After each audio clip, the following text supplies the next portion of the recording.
Hey everybody, welcome back to J3 University Podcast. I am John Jewett, and with me is my co-host Luke Miller. And today we'll be diving into back training, all things back training, setting up your training, exercise selection, order. If you have an exercise, is it even right for you, or what should we be changing around those concepts? And we have some questions from some listeners that we can dive into as well. But anyway, Luke, what is new with you? We were just chatting on like your new mattress and our awesome sleep or lack thereof. Yeah, and sleep routine too. Like with the new Tempur-Pedic bed and like just changing the sleep routine up a little bit. I've never been so productive in my life. It's so nice. Like switching to that like walk later in the day with like the horizontal view and like seeing like the sunset and everything before bed and then doing the night routine from there. It's like been huge for our sleep quality, both mine and Emily's for sure. Did you get a special pillow with your the cooling pillow? So it's like the Tempur-Pedic cooling pillow. Okay. So it's like, and I got the one that's like thicker so that like my head doesn't tilt all the way down if I sleep on my side. And so it like keeps my head closer to neutral. So much better, dude. Yeah, I got one for my chiropractor. It was called Envy, ENVY, and it has like the bucket in the middle. Like if you sleep on your back, it's like, well, obviously your head goes there, but then it raises up on the side. So if you're a side sleeper, you can have like bracing there. It's still a little low for me for like how I need to kind of like push my arm out. So I'm kind of more on my back versus like directly on my side. Otherwise my head does kind of tilt, but it's definitely comfortable. I asked him, I was like, how do you sleep on it when you sleep on your face? He's like, no, John.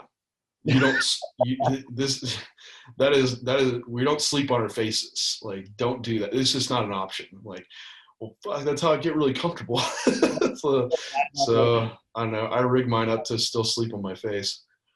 I feel bad about that. I'll start on like my side, or like slightly on my back, and by the end of the night, I'm like face down every time. Yeah, it gets rough because like I have my CPAP on and I'll have to like have my pillow like right on the side of my CPAP, and so my head's like pretty cocked. And if I sleep on one side, man, it jacks my neck up doing it like that. It's not good, but man, I'm so comfortable in that position. Just been doing that since like childhood, sleeping like that. So it's where I get comfortable. It's been hard to switch. I can't sleep on my back, but I can do side. I'll wake up a lot. I'll be on my side, and that's all right. But man, the sleeping on my stomach and face, that's the way I really get comfortable. Yeah, I used to love sleeping on my back, and then like you get to a certain size, and that's like not possible anymore because I can't fucking breathe. Let alone with like my sinus issues too. Oh yeah, I could see that. Like, because Renee, even like when we go get massages, like when you flip over the table, your sinuses start like just you can barely breathe, but you like the massage is enjoyable. Same deal, but at least like I don't have my CPAP hooked up while I'm on the massage table. Maybe that's been my problem. But Walk to the massage studio with your CPAP. yeah. Oh man. Well, you want to dive into back stuff? Yeah. Let's go. So we can start off with our first question from Marius.Sinowski. Hope I said that right. Belt training aspects and are deadlifts bad for the waist? So I know we're going to have a lot of hip hinge, rack pull deadlift, RDL. This is like the never ending debate on these things, but regarding around just belt training aspects. So I imagine with what we're asking here is relating to the waist, like yeah, and not necessarily like picking out a belt, but hell, I'll go into picking out a belt if you want to. But yeah, I think one of the biggest things when it comes to belt conversation is like utilizing it as a tool and not bastardizing the use of a belt in order to create more pressure to protect the spine, right? Like that's the whole reason we have a core is so that we can create that like force conduit of pressure from everything from the pelvic floor to the shoulder girdle, so that we can exert force without, spinal issues, right? And the belt is just going to allow you to create pressure there. But we can mess that up actually with like the size of the belt too, right? Because we can look at like force mechanics of like length tension relationships, right? So like we can create the most force in the midline of the muscle. So like pulling a belt too tight can actually like limit your capacity to brace, or wearing it too loose can actually limit your capacity to brace as well, because you're changing that length tension relationship of like the core musculature. So Makes sense. It's like, because I see people who like, I used to do that, suck in as much as you can and you like cinch the shit out of your belt, right? And it's like you're almost doing like an abdominal vacuum, and you can't brace well when you're vacuuming.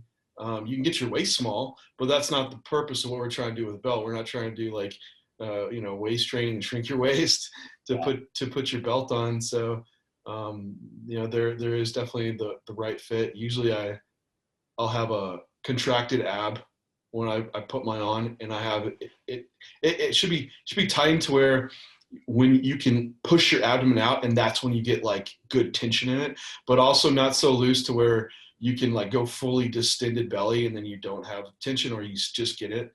I think that's when you're like reaching the point of, I guess someone might argue that like, because this would increase intra-abdominal pressure, but would it increase intra-abdominal like tension within the muscle to like expand the abdomen?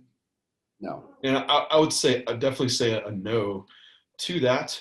I don't think it's going to be preventing if you didn't wear a belt, because you should be braced in the core, from an aspect of like contracting the abdominals and not just trying to fully blow them out.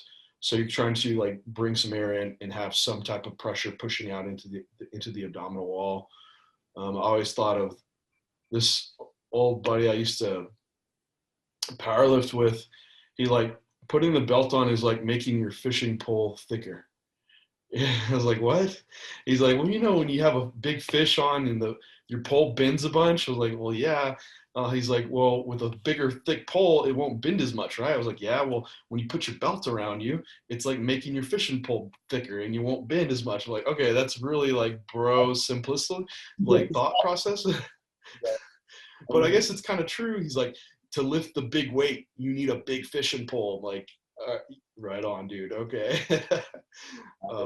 But I think another aspect of that too is locking lats in too for thoracolumbar fascia to help create pressure from the posterior chain side, right? So like that external rotation depression of the shoulder on any hip hinge before you with the brace, so that you can like create pressure throughout the entire that entire midline of the body is another aspect too. But when I touched on like not bastardizing the belt, it's like don't go in and wear a belt on like arm day. yeah, your whole time. So, and that's we get a lot too. It's like, should I train with the belt on to keep my waist small? It's like, well, you're taking away from the aspect of your other lifts, potentially wearing this belt all the time if you're not able to get in proper positioning, and even then too, like you're not going to shrink your waist wearing a belt. Like it's not going to happen. For that to happen, you'd have to have it so tight like a corset and wear it nonstop all day, and that's getting into a whole another aspect of issues. But within training, like you're not going to shrink your waist just wearing a belt during training. Wear the belt when you actually need to be wearing it. So regarding like a deadlift, do you need it on your warm-up sets? Well, no, you don't need a ton of bracing just yet. You can train your core just to brace adequately for a warm-up set. Then maybe you just use it for your top sets. And do you even need to use a belt? You could argue like, no, you don't need to always use a belt. And if you didn't use a belt, it's not going to necessarily shrink your waist. Now, will the obliques, because when we're talking about widen the waist, usually we're looking from the front of someone, the obliques contracting and obliques are basically making an isometric contraction while you're doing these squats and deadlift variations. And is that enough to promote hypertrophy and growth? And so that's kind of like where that conversation needs to go to. Like, well, is an isometric contraction going to be the best hypertrophy promoter? And it's not. This is the same argument as like if you took a dumbbell and just flexed your bicep holding it in place. Is that going to be the best way to grow your bicep? Well, you say, well, hell no, that's not. Or just walking up to the wall and pushing against it and not moving. Is that going to be a good aspect for hypertrophy? It's like, no, you need to go through like the active contractile ranges, and same with the obliques. So we see like the highest oblique, like EMG activity doing like actual core movements, where you're doing like a wood chopper or some type of direct oblique work. That's going to give you a waist hypertrophy and loading throughout those patterns way more than like a squat or deadlift would. Now there will be activation, and I guess where we see people like anecdotally take this from is like, well, look at whoever you want to say, like these strongmen or powerlifters, they have big waists. I was like, yeah, but they're also like fucking 300, 350 pounds pushing food. Like they want big waist, and like they don't have body fat like a bodybuilder.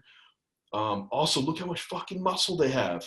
It's like if you're gonna go up like 40 pounds of stage weight, you're gonna increase the size of your waist. It's going to happen. But it won't. More than 40 pounds above what would be considered stage weight. Like, oh yeah, those guys are. I mean, if you're looking at the upper echelon, I mean, these guys are probably have put on 100 pounds of tissue on their frames. But even with like when I made a big jump in 1 year, I went from a like middleweight to a heavyweight, and my waist did increase in size, but the overall look and taper had improved. So there's like some area to sacrifice there. It's like, well, can you keep your waist the same? It's like, God, that arguably I'd say that's really, really hard to do.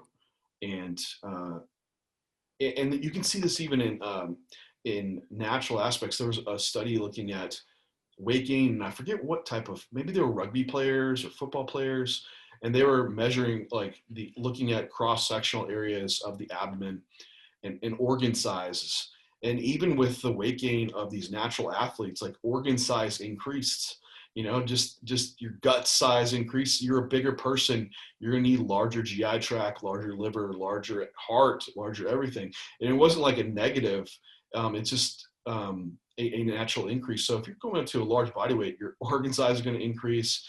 The supporting structures are going to increase, but we're not going to be, taken away from like having these full blown guts that you're comparing to people that aren't applicable to what we're trying to do here. So if you looked at like, I think some like high level bodybuilders, you see like the waist distension is really high. At some level of musculature, like it looks like waist do get blown out, but I wouldn't attribute that to deadlift, because some of those guys don't even deadlift. It's probably a combination of pushing food excessively high, a combination of insulin growth hormone and anabolics causing a lot of visceral fat storage. So that's something that we're getting away from back training, but there's just a lot of aspects to consider. But I think the wearing a belt for a deadlift is not going to save you from your waist growing, and the deadlift itself is not going to make your waist just all of a sudden blow out. Yep. I think that brings us into that next question, John, as far as deadlifts and rack pulls, pros and cons for back gains. What's your opinion from @Morpsey? You want to start on this? You want to touch on this first? And yeah. Yeah, so with any of these movement selections, you have to ask like, what I always say, like, why am I doing this movement and what does it bring to the table? And so when looking at a hip hinge, why would we pick a compound movement? And it's to get good stimulus across a variety of musculature. Otherwise, our sessions might be 2 hours long. It's like, okay, well, I need a hamstring, a glute movement, something for spinal erector, something for trap. It's like, well, that's 4 exercises. How about I just do this deadlift? And so I think it covers a lot of ground. But we have to ask us, like, what is going to be a good movement for hypertrophy of the muscle group that we want? And for that individual, does it target the muscle group that we want? So with a deadlift, you will have a little bit more quad brought in. And then with the rack pull, we're basically just talking about a partial deadlift. So you're kind of taking some of the quad out, going to be very similar to the deadlift aspect. So what do these movements bring to the table? And we're looking at, well, it's going to have some glute contraction, a little bit of hamstring involvement, still some quad, some spinal erector as well, and then basically traps are performing an isometric to hold onto the bar. But this truly is it is more of a movement of mechanics and getting a mechanical advantage position to lift a weight. You're getting the bar as close as you can to yourself to be efficient at lifting it. Now, would you say that is the purpose of bodybuilding, is trying to lift as efficiently as possible, the most weight? And it's not. That's really an aspect for powerlifting. So if we are trying to say, I want back gains for deadlift, I don't think this would be the best application for specific to back. I think it would be an overall good lift to develop for like a beginner potentially. I would even say a rack pull. I think for most people, rack pull wouldn't be that great. But the back is what we need to get into. So let's hear. We always hear this, Luke. Lats for like deadlift and rack pulls. So let's start with just the back and why this would not be the case. You talked about bracing the lats, so that might throw people off earlier. Yeah, so, I mean, and this comes back to the isometric contraction conversation, right? Like, is an isometric contraction going to be enough to exhibit a hypertrophy-based stimulus? And we already kind of set that framework of setting that to be no, right? And if we're looking at lat involvement moving through its like active range, we're looking at the shoulder girdle primarily in the humerus and seeing how much depression / extension we're going to be getting depending on the relative pattern that we're getting, right?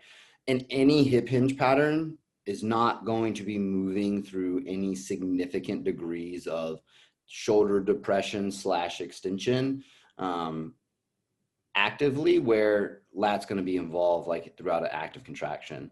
So yes, it like helps with the bracing parameters and it's involved with helping create that brace, but there's no hip hinge that is going to be a lat primary movement. I don't care if it's hands by your side deadlift or if it's a regular deadlift or an RDL or even a rack pull, which I don't even think a rack pull has much utility in bodybuilding anyways. I think this comes down to actually breaking down what the role of like each portion of the back would be. And if you do that and then just analyze any hip hinge variation from a side view, you're going to see very quickly that a lat's not going to be very involved or a primary or something that should be used to primarily develop the lats. Now, maybe we can consider like erectors because they're going to be an autonomic control. And the moment that bar creates a moment arm relative to the hips, the erectors are going to be turned on, right? Just from a protective mechanism of not blowing our lumbar out. But lats, I don't think there's any case to make an argument for like lat development within a hip hinge. I think people because when I get into that position, you brace, you're kind of in the same position of like a bent over row. And well, that's the beginning position of training a lat. Like there is some tension there. But that's not going to be the limiting factor when you're executing these deadlifts and you're like, oh man, I can't keep lifting because my lats have failed. It's like, no, that's not usually the case. Usually it's like the lumbar, the erectors are failing or the glutes or something like that. So that's where you get into like, well, what is this targeting? Well, what is failing first? And when you're lifting, it's like, it's probably the erectors or glutes or something back there, not going to be the lats. And then you get off and your lats are like super pumped and they're like, full of blood. It's like, no, that doesn't happen either. It's like, all right, well, this probably isn't our best indicator, like lats are working, but not to say you won't feel them doing that. Or I've heard like someone brings them in, brings deadlifts or rack pulls in, like, oh man, my lats got sore. It's like, well, maybe it was just this novel exposure to having to hold on to embrace a weight that you've never even touched before. And so you got something there. But that's not to say that it's still going to be the best movement for lat development. It's just a novelty that you introduced. That's the sensation versus action argument too, right? Like creating some sort of sensation doesn't mean that we're actually moving that muscle group through action. You know? Yeah. No, I mean, the other thing would be traps, or deadlifts or rack pulls, good for traps. And I have to say my traps have gotten fucking more sore than anything doing rack pulls and deadlifts sometimes. But again, you go back, it's still like this isometric contraction. You're not necessarily moving the scapulus through their active ranges to where you would be contracting the traps. So, and you're using a ton of musculature to train one muscle group.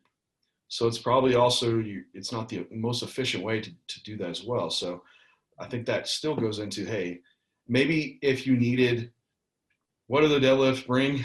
Well, we brought this up. It's probably like going to be more glute and some erector, but still not the best for it.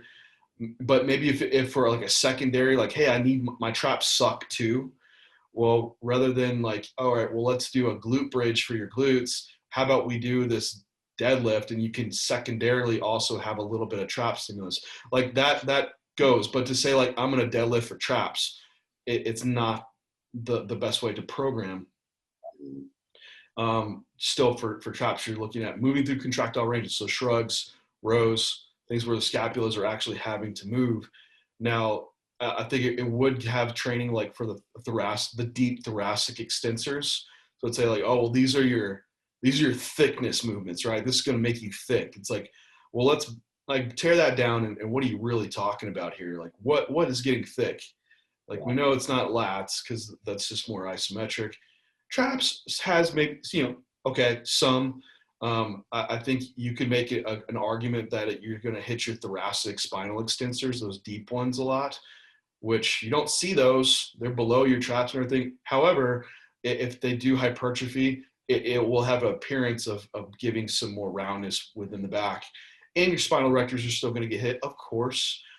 There's going to be some movement. You're not going to be perfectly able to hold your spine in lumbar extension or neutral. There's going to be some movement, so you're going to have some erector growth as well, potentially. So you would have some thickness development throughout the whole spinal extensors from cervical down to the sacrum. I would say that you could make an argument for that, but still, like a deadlift, again, it's like a mechanical advantage position.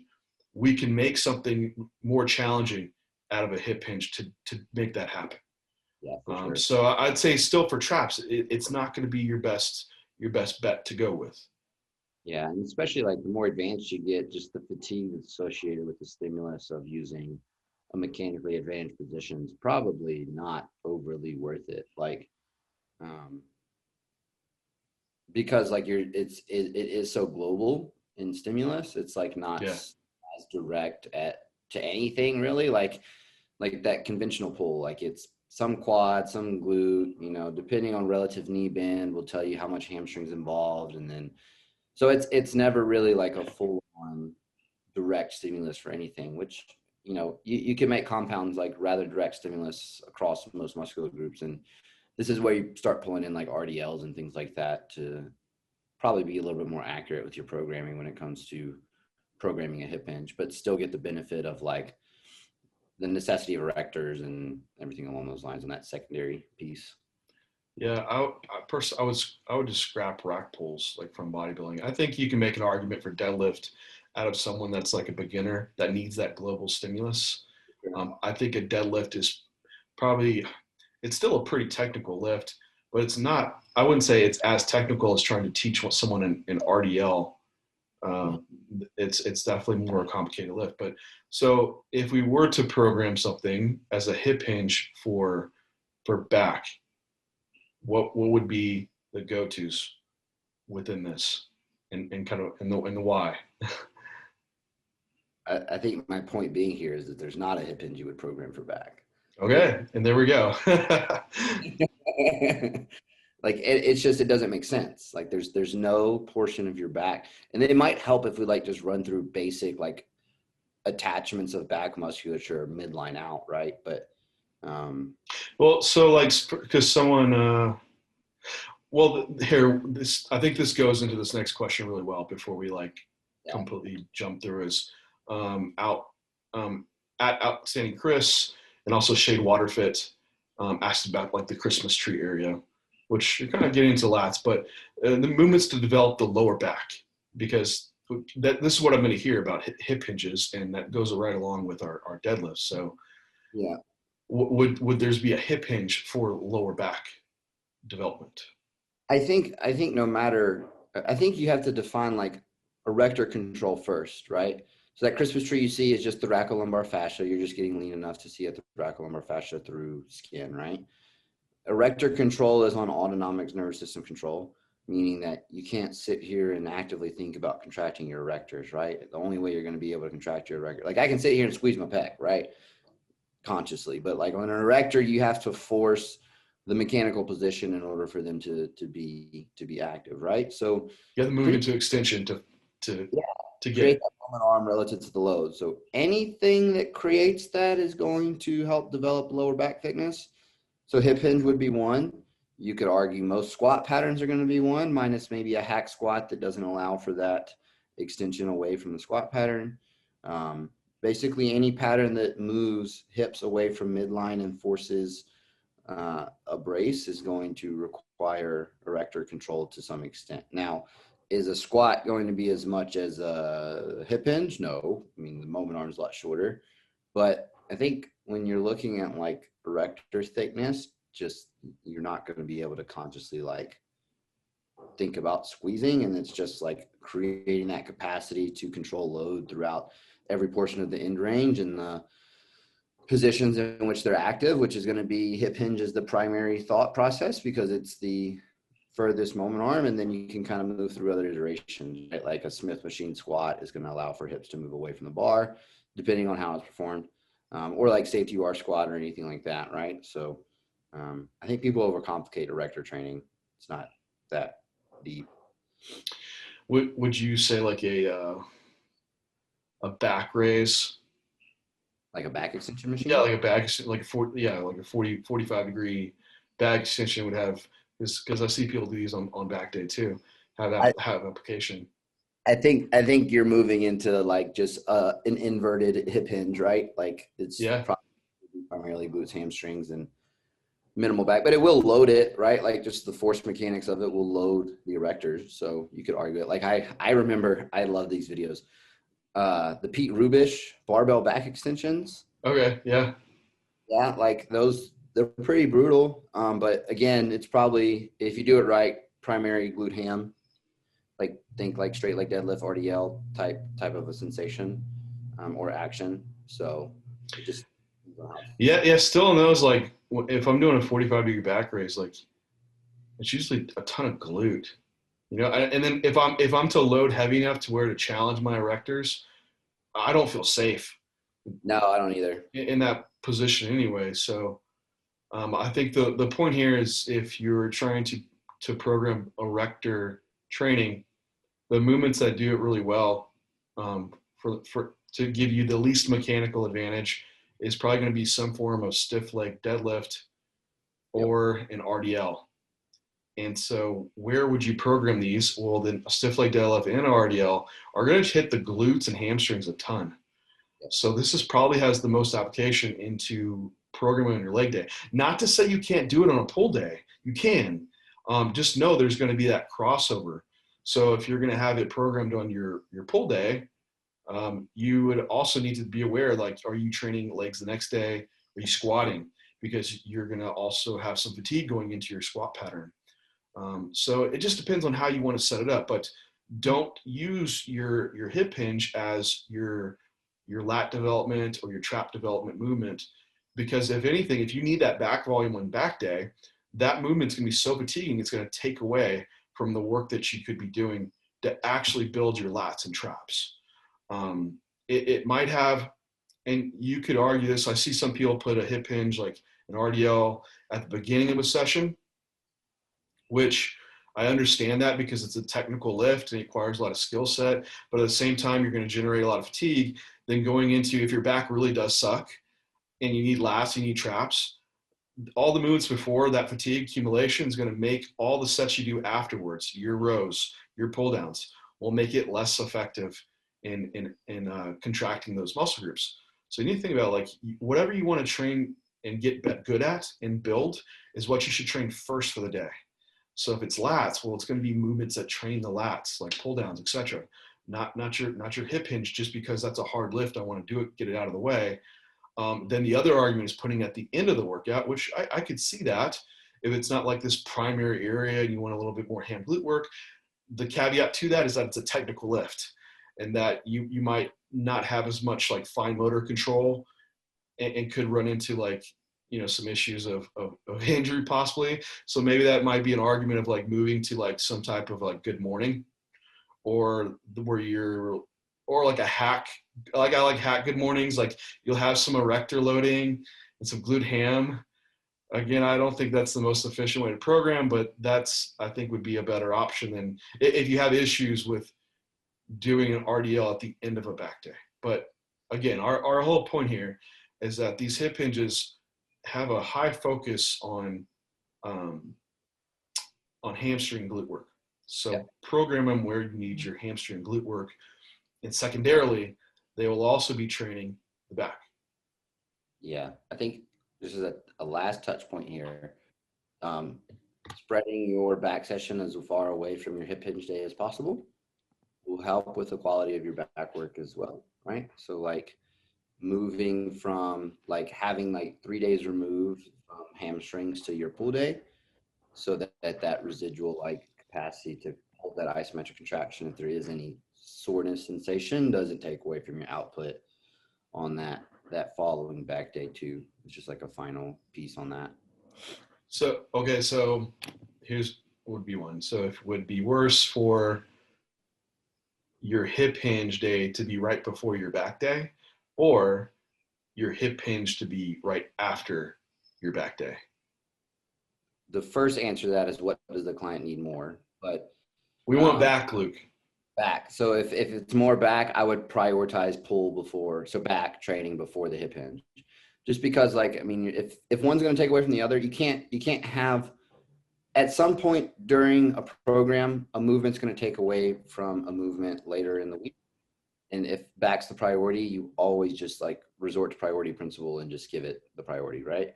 So yeah, simple as that. What do you take that away? Listen to anything, take that away. From this podcast, like put your priority first. Just keep doing that. And that's like the complication of like program design and exercise selection. It's like answer that question and man, you'll be on a great path already out the gates. Like, what do you need to do that first? It's simple as that. So if something's taken away from that priority, you need to move it so you can prioritize. Yeah, for sure. And that's probably the first question we ask when we write a program too. Like what? Yeah. So let's get into something else of what you might need of actual back, since we talked about everything that doesn't train back necessarily. At Jamie Elevated, please talk about pull-ups and efficacy, where they're useful or if. So we're now getting into like actual lat training movements. So do you typically program a pull-up, chin-up variation? I am not opposed to it. I think the first question I have to ask is, how good is this person at training their back? And the reason I ask that question is because there is a component of needing to internally stabilize the rest of your body with any type of like pull-up variation, whether that's close grip, wide grip, whatever. And if this person can't even train their back in like a stable environment, so like a chest supported row or like a pull down machine or something like that, asking them to then go do that within a pull up is probably not your best bet for training your back, just because like torso position is going to be moving and swaying and we're not going to be able to lock it in and things like that. For people that are rather sufficient at back training, I don't think it's the worst thing in the world, especially like if it's like a supported chin where your knees are touching that pad at the bottom to kind of help with the swelling part. Yeah, the assisted pull-up machine, right? Yeah. I have a tendency to stay away from the pull-ups just from a getting the most out of the movement pattern due to like that sway and inability to hold body position very well for a lot of people. Because for most people, that's like the main issue rather than actually being able to do the damn pull-up. I can't get many pull-ups anyway. Like that's a whole nother issue too. It's like I can't even stay in the rep ranges that I want. Yeah. Or like how the fuck do I even warm up for this damn thing? Like I'd have to do another movement before I can go do my pull-up because it's an immediate work set. Then it's a fucking disaster to track. It's like we're always moving in one direction. Yeah. Whether you're all season moving up or like dieting for a show, and you're like you hit a new like 3-pound low, and then you hit a pull-up PR. It's like it's like, am I weaker or stronger? I don't know. So I don't know. I think you can get the back stimulus you need without them. Yeah, I think it's one of those movements that has been like, yeah, pull-ups, man. That's how you get your back. Kind of like, yeah, you got a barbell squat. It's like held this kind of stigma. But I agree, like movements that have, for bodybuilding purposes, that typically are more braced, more stable.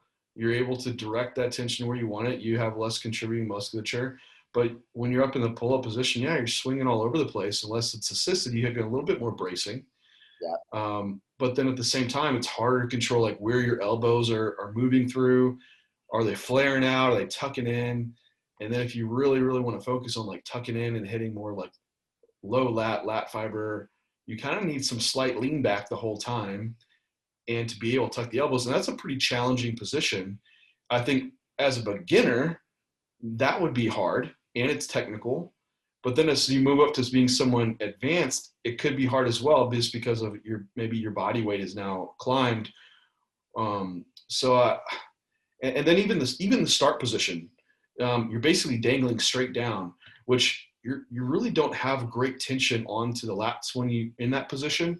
Like I mentioned, like you need to be kind of leaning back a little bit, just like when you grab a pull-up bar. Grab a pull-up bar and just before you lean back, you won't really feel your lats.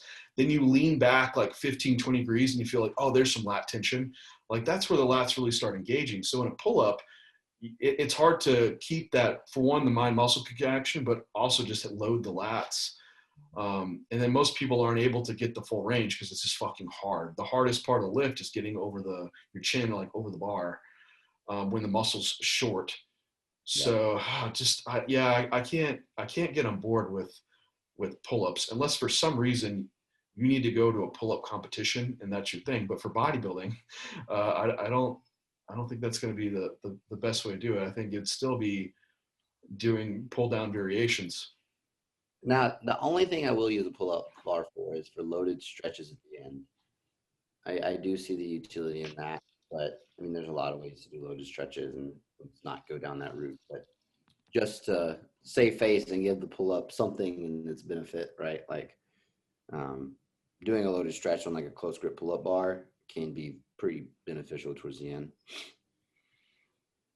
But I think so. If lats is the thing here about training lats, again, it's if your lats suck, and a lot of us like we look at lat insertions and origins, and if you have like high lats and your lats don't come down, I mean a lot of that we can't change a lot. A lot of it's just your muscle shape, but you also have to make sure like you are actually training the lats effectively. For sure. And then so you prioritize it first, and so that should be your first movement that you do should be some type of, that's what I would program first, some type of a pull down variation. Arguably someone might do a row.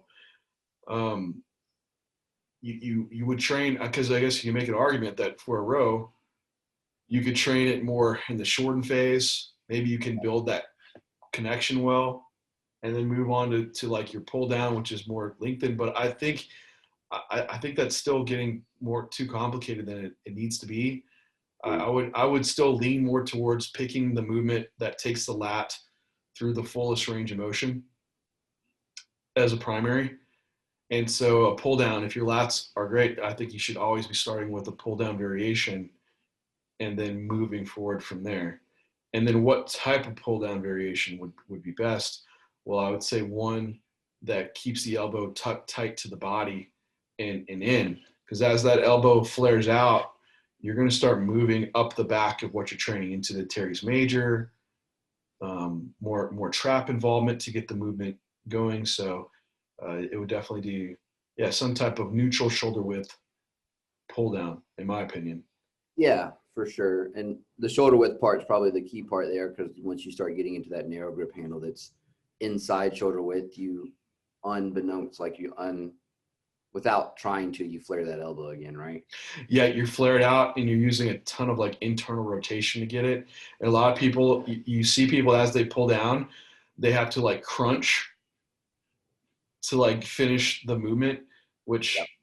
once you roll your shoulders over like that, it's like, man, you're taking your lats way out of it, using all kinds of different things to get the job done. So, and then going too wide, well, the issue with that is that you shorten your range of motion significantly, and you just can't get the elbow tucked tight to the body doing it that way. So something about shoulder width or just slightly wider than shoulder width is going to be ideal for lat training. And I think using neutral to almost supinated helps just with keeping the elbows tucked in and cueing that.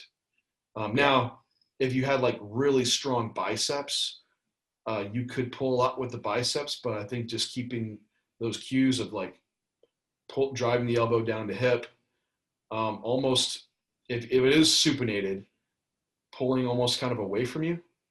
Yep. I think that's a cue to take some of the bicep out, and you would engage more tricep, but triceps are involved in shoulder extension. So I was like, yeah, my shoulder, feel like some triceps when I do pull downs, like, oh, because they do have some involvement there. But I think that might be a cue to help with your pull downs. And I think that kind of leads into that next question of like identifying patterns for what they are. So J Perch 23 asked like how to identify and set up movements specifically for upper back traps versus lats. And I kind of teach this as a spectrum. So if like specifically for rows, especially, right? So like the spectrum being from like 90 degrees from your shoulder joint all the way down to that like tucked elbow position, slightly externally rotated.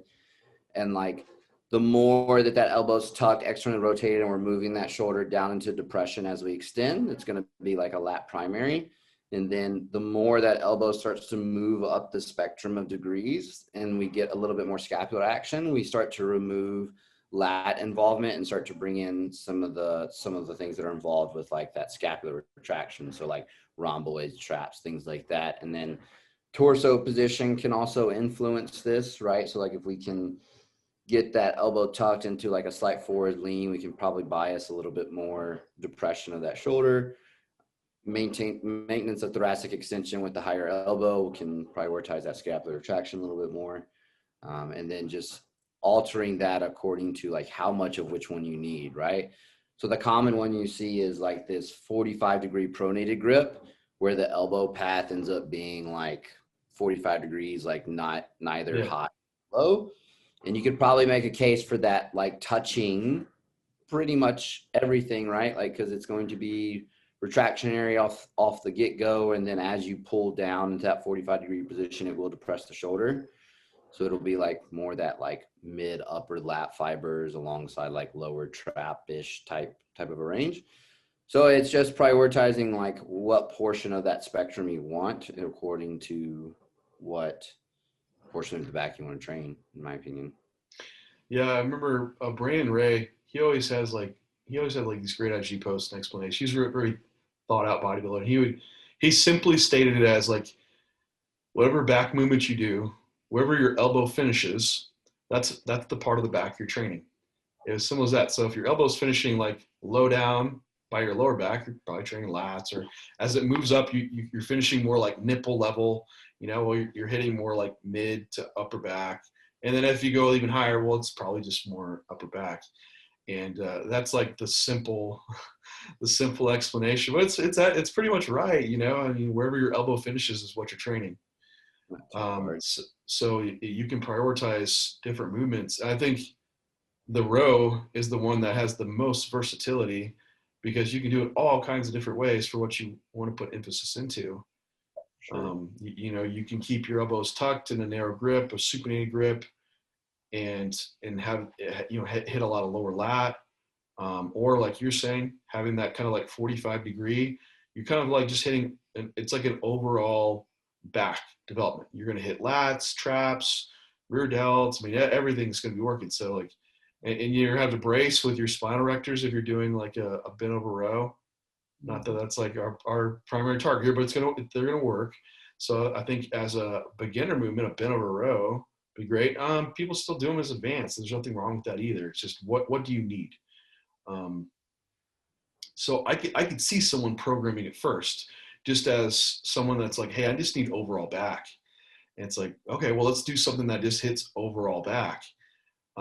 If you get what you need out of that, um, is the thing. Now, setting up a row, a bent over row, or any row for that matter, we see lots of like different torso angles, and it's really it comes down to what you're trying to train with the row. It's not, because I see some people, they're like completely parallel to the ground, almost doing like it can almost be like a dead stop row or something like that. Or oh gosh, what was it? A Finlay? Parlay row. I was gonna say parlay row. That's like where pirates like parlay.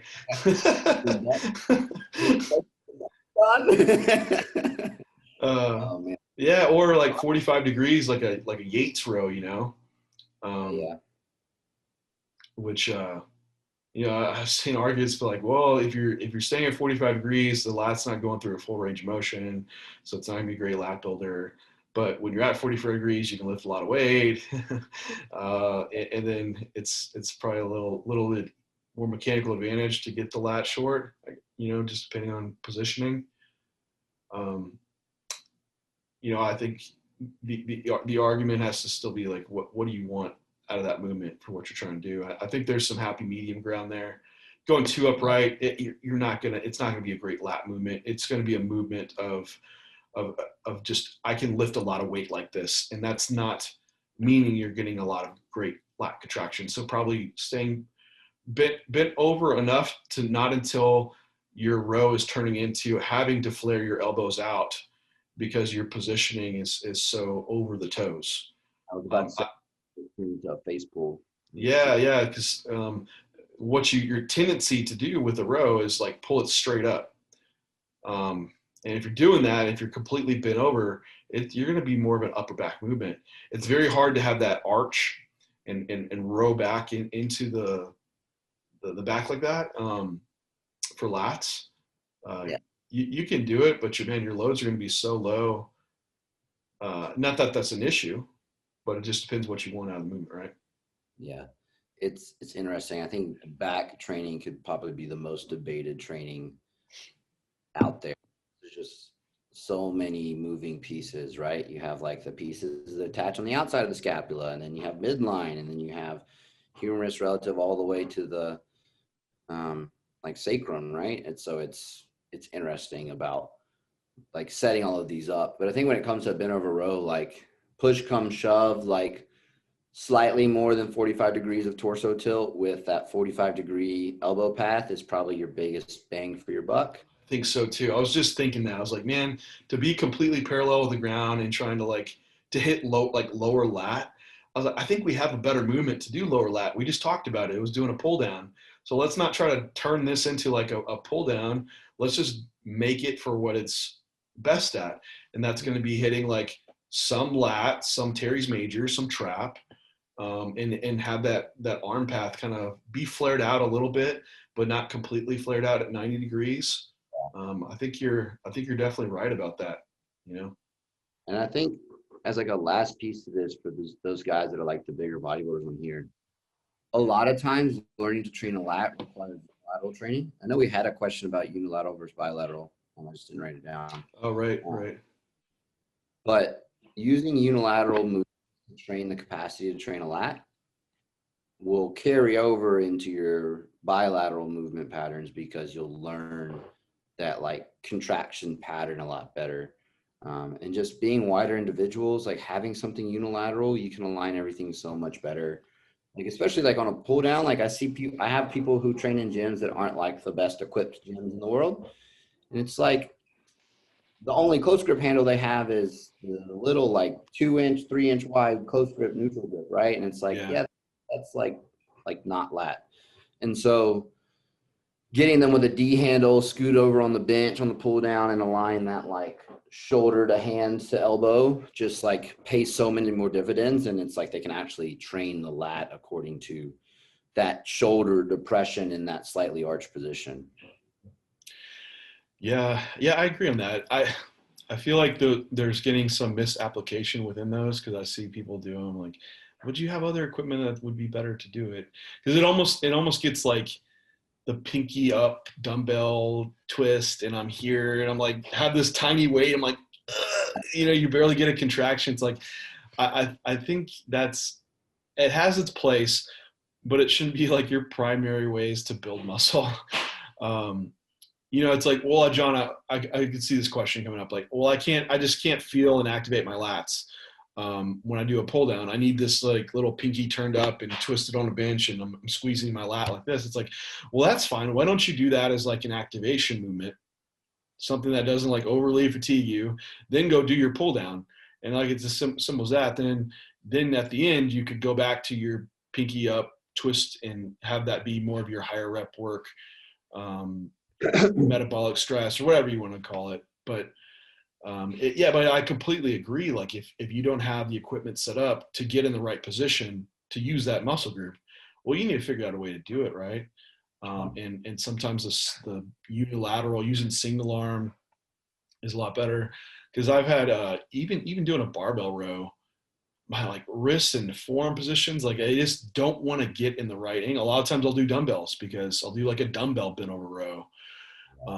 But even then, like sometimes single arm, I can really focus on just what is that one arm doing versus having to coordinate both sides.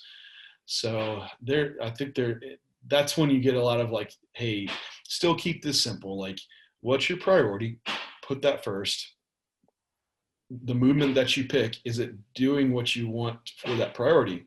So it's like, hey, I need overall back. Well, and you picked a bent over row, but I do this bent over row and my joints hurt. I can't get in the right positions. Like, okay, well, you still want that movement pattern. How can we make it better?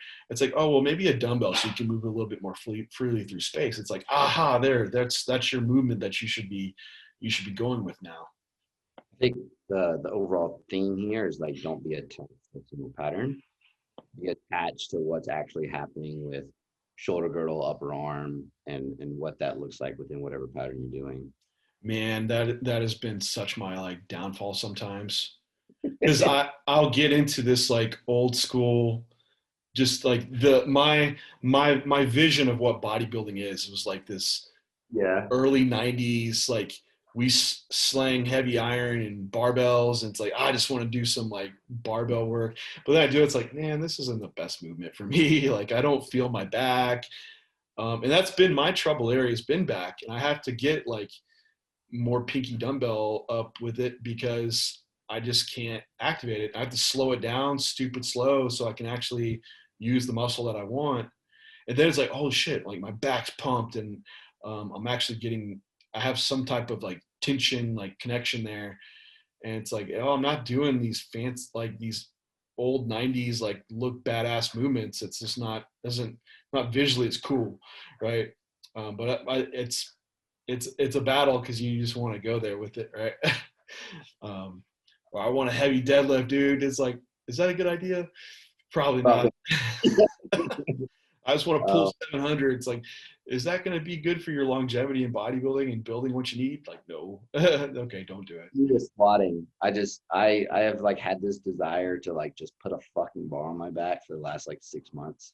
Right now, and it's driving me fucking nuts because I'm good friends with Nick, right? And so like I see Nick over here squatting like 7.25. Yeah. Yeah, I want to put a bar on my back. Right. Yeah, I do the same thing, man. We all do to an extent. Yeah, just like prod your manhood. You're like, I gotta fucking go lift like a man. It's like, No, I have to look like a bodybuilder and build what I need. But I will say, like, getting out of that, like, I've had far less injuries, and um, connective tissue wise has been so much better over these past years. And even as I get older, in my 20s, you almost like, oh, you think you're indestructible. Like, fucking damn. Now I look back as like, I think I was pretty close to indestructible. It's like, now I'm just like, dude, I'm hanging on by a thread. Like, I do something that's different. It's like pop some fibers, you know? So it's like, I have to train so careful now. It's like, but man, if I did that younger, I would have Bro, gotten so much more out of my training. it's like you step off a curb wrong and you just pop some quad fibers, right? Like it's Yeah, yeah. It's stupid. But I think the last thing I think to hit on here, because we kind of hit like overall back with rows, and would be getting into just traps specifically. I know we touched them on rack pulls, but I think we can touch on trap work. yeah. So I think first you got to look at where it is. So midline is body, midline of the back is where it attaches, and we have it coming all the way from the top of the scapula down into between the scapula. So it's going to have, depending on the portion of the trap you're trying to train, multiple actions on the scapula itself. But I think the thing to think here is scapular motion is probably the biggest thing when it comes to trap training. And then the portion of the trap you want to train, move the scapula in that direction. So like elevation if you want primary upper, maybe elevation and retraction if you want some of that like mid upper type trap density, and then retraction primary with some thoracic maintenance of thoracic extension if you want that lower, because the traps are also going to have a role in maintaining the thoracic spine and neutrality or slight extension. So we can set up positions like on an overhand cable row where you have to hold that position alongside the retraction in order to do that. Yeah, I think for a lot of people, like if you don't have back, if back's not your weakness, arguably you would probably never need direct trap work. I mean, there's a potential for that. Like you'll get enough trap stimulus for some guys just when they do on their leg day, when they do stiff legs and RDLs, like that's enough trap stimulus for them. But then also like rowing, you'll have all that the scapula movement. Doing pull downs, you'll have scapula depression, and they'll have plenty of stimulus for trap development just through that alone. So do you need isolation work for traps? Well, that depends on if you need it, right? That goes back to like, what do you need? And if you need traps, then you probably will need some direct trap work. And it's going to be through moving the scapulas without moving your arms. Because when you're moving your arms, like say in a row, usually your arms are the failing part. And I don't mean your biceps and shit. I mean like you're not able to bring the bar up anymore because your lats are failing before your traps are failing, because you could hang there with the bar and keep moving your traps around. So that's how I do it. Probably seeing like the Kelso shrugs. So I'll do like a row braced on an incline bench, and then once I fail doing my row, I'll go straight into scapular retractions until the traps fail. Yeah. And so you quickly realize like, oh man, my traps aren't the primary mover in this row because I can keep going with them. And that's where you need to take it to. And that's been like some of the best stimulus that I get from my traps is finishing rows, continuing to do scapula movement. And you can even do this on your pull down if you want to. Scapula depressions, and you could, and then you might need some like shrug work at the very end of a session. Now, so that goes back to what I think about. Well, what about priority? Should you put your shrugs first? And it's like, well, I don't know about putting an isolation movement first. If it's that big of a weakness, arguably you could, right? That's a tough one for me to argue. It's like putting a pullover first before you go do pull downs. Yeah, there might be some utility in getting a lat all the way short. You look at some of the research on whether it matters in this exercise order. It doesn't seem like it really matters. What matters is you're able to get enough stimulus to the target muscle you want. So, yeah, you could go do your shrugs and then go do some upper back rows. If your traps suck that bad, I think you could do it that way.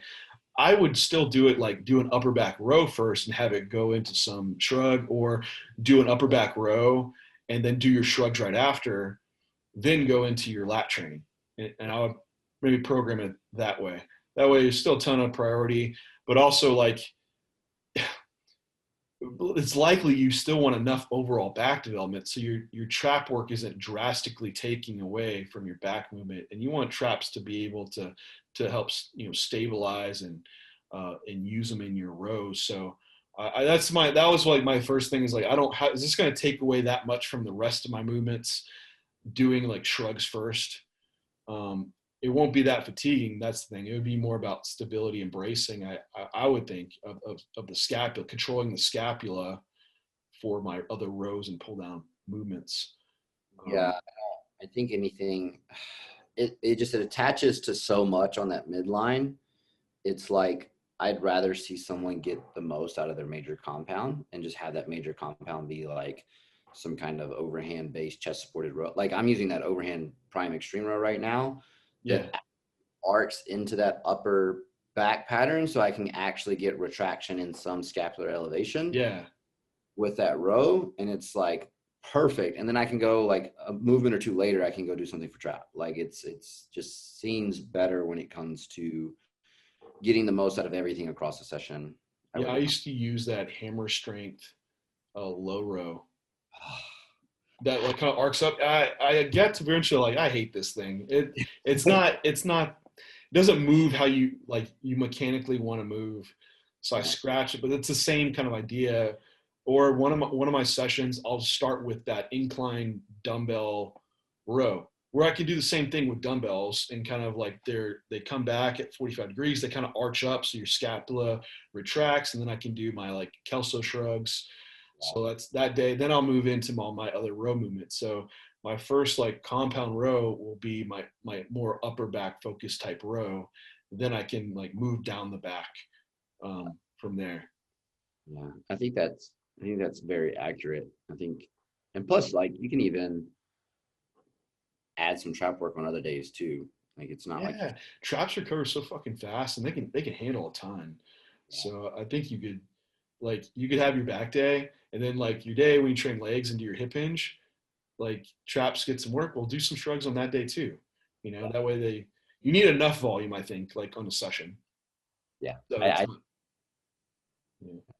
think that's 100% accurate. I think that kind of covers back training too, huh? No, I think it does. Yeah, I think just to like not get people confused, because we talked a lot about like, different actions of different, like the scapula and the humerus and stuff. Like just train across the spectrum of everything from like 90 degrees from your shoulder all the way to that supinated tucked elbow in some capacity, and just depending on what you need more on your back, prioritize that portion of the spectrum, and you'd be surprised how fast like that body part will develop if you use things like video feedback and stuff like that to make sure that everything's moving the way it should. Like you said on the pull downs, you're not getting that crunch down, pull down type movement and that kind of stuff, right? To compensate. Oh man, that's a great point. Like, video your lifts and watch them, see how you actually move. Because I have so many people like, man, I never thought I lifted like that until they saw their video doing it. It's like, yeah, you have to actually like see how you do it. It's hard to see like side angles when you're training back. You don't want to be looking sideways in the mirror while you're doing your rows. Thinking about that. Oh my goodness. Yeah, but I think, and another thing, like just a point of like doing a variety of movements is, if you do a movement that repeats another movement, you probably don't need to do that one. So if like we've talked about, like where your elbows finish, if you go to another movement that's your elbows finishing the exact same place, you don't need to do that movement. You already did it. So if you're doing a bent over row and then going to do a single arm dumbbell row, it's kind of the same thing that you just did. You're switching around, the equipment, but it's essentially training the same thing. It's like, well, I need more sets. We'll do fucking more sets on your bent over row. Just save your time and efficiency.